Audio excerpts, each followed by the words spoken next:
od kang mga leyes na may implikasyon sa satuyang pagkabuhay bilang mga Kristiyano asin mga Katoliko. Kasubago, bago po kita nagpaaram, sosog sa iprinomesa ko, pinagdidiskutir ko po itong pinag-request sa satuya na idiskutir itong law on sales on installment. So pinag-aapod niya itong recto law and Maseda law. As in pinagsasabi ta na pag sinabing recto law, applicable siya sa mga personal properties. Pag sinabing Maseda law, applicable siya sa mga real properties. Nagbakal kita nin daga na hulugan, ini an lay na magugobyerno kaiyan, an Maseda law. Bago kita nagpaaram, pinagdidiskutir ta sa mga remedies kisarong seller. So nagpabakal in case na sunagbakal, so buyer fails to pay the installment or defaults on payment of the installment. Ang enot na diretso niya is to demand payment. Ikadua, sabi ko kasubago, iyo po na i-cancel so sale. And ang pangtulo, foreclose the chattel mortgage. Usually, pag nag-utang tabaga po nin auto, nagkuha ka nin kotse, yan na utang mo na yan, igwa kan tigpipirmahan na chattel mortgage just to secure the loan. So, igwa yan in chattel mortgage. Okay yan, pag day nagbayad ang seller, day nagbayad sa buyer, ang seller may diretsyo na i-foreclose iyan na chattel mortgage. Yan. Ngunyan, ini pong tulong remedies na ini na available sa seller is in the alternative. These are alternative remedies. Saro sana. You can only choose one remedy. Only one remedy can be availed by the seller. They pwedeng sarabay, demand payment, cancel the sale, foreclose the chattel mortgage. So, it is not a successive remedy. Ngayon, nagsingil ka, day ka binayadan, pwede ka pang magpili na i-cancel so sale. Saro sana. It is in the alternative. Because they are alternative remedies, not successive. Only one remedy can be availed by the seller. Pero ang option of cancellation, as in itong foreclosure, so last two remedies, cancel the sale, foreclose the chattel mortgage, is only available if the buyer has defaulted on 2 or more installments.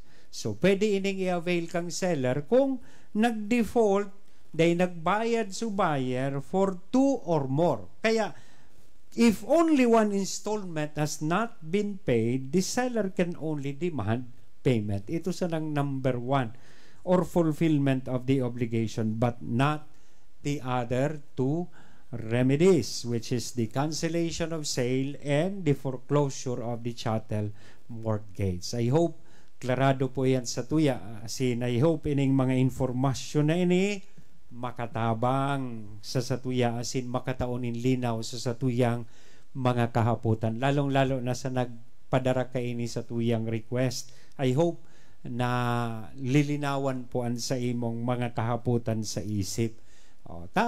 Pigdidiskutir taman ini, may relasyon man ini sa pagkabuhay niya to bilang Kristiyano, kita baga ini-expectar na maging just sa in all our dealings, sa satuyang pakipag-deal sa satuyang kapwa, dapat kita maging patas, asin magi kitang matanos. So magayon na ining mga leng ining naaraman ta magserbing giya para sa satuya. Digdi naman kita kung ito ang mga remedies kang seller sa recto law, digdi naman kita sa Maseda law na iyo ang nagugobyerno po, mga katiwala kan mga pagbakal taon installment kang mga real properties, arog kang residential lots, subdivision lots, and ining condominium units, residential condominium units.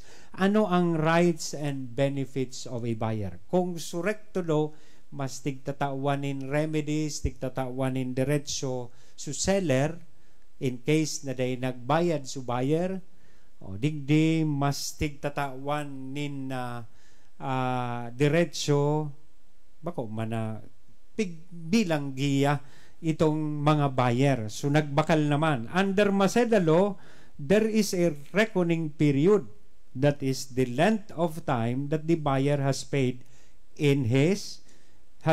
his installments. So iyan ang mga kagayunan kang Maseda law. Halimbawa nagkuha ka ni dagang hulugan, nakahulog ka in less than 2 years, iniyan sa imong mga i-enjoy bilang buyer na diretso as in benepisyo. Kung nakahulog ka na in more than 2 years, inimanan sa imong magiging mga diretsos. So kaya, if the buyer has paid for less than 2 years, nagkuha ka ng auto, 1.5 years mo pa sa nang tighulugan, so installment, iniyan sa imong magiging diretso.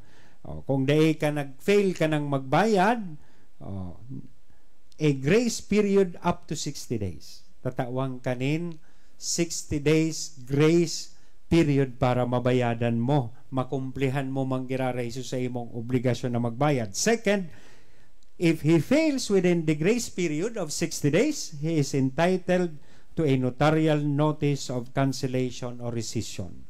Papadarahan ka na ni notarial notice of rescission or cancellation, kansendong kontrata. And third, 30 days, pagkatapos kay ning notarial notice, na pinadarahan ka na, 30 days thereafter, 30 days shall be observed from the notarial notice of cancellation or rescission before the contract is canceled or terminated. So, day man pwede na nag-fail ka pa sa nang sarong beses na day nakabayad, tulos-tulos, kukuahunan ninda, ika-cancel na sa indong kontrata. So inian mga period na dapat pa mani-observe kang seller. 60 days grace period, and after that 60 days issuehan ka na ni notarial notice of cancellation or rescission, and pagkatapos ka ito another 30 days. Kung kwentahon mo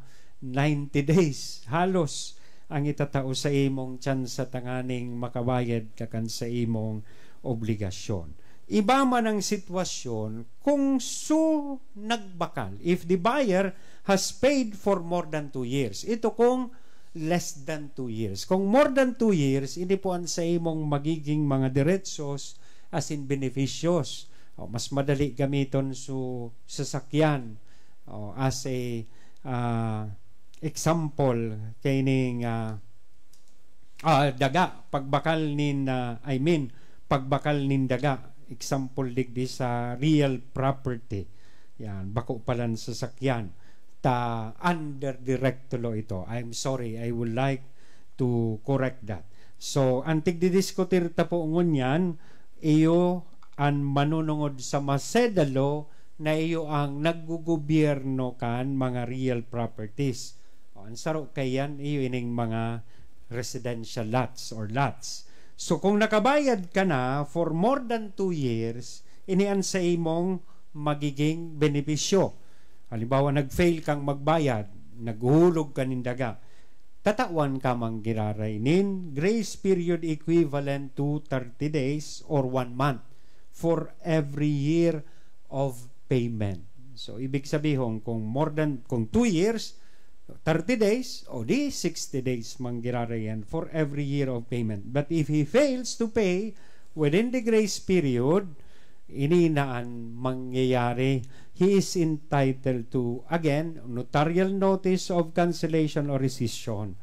Then kasabay kaiyan, halimbawa nagkuha ka ng kondo, residential condominium unit, magkakaigwa ka ng refund of the cash surrender value of 50%.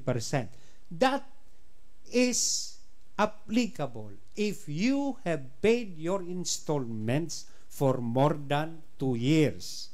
So magkakaigwa kang 50% refund kang cash surrender value of the total payment.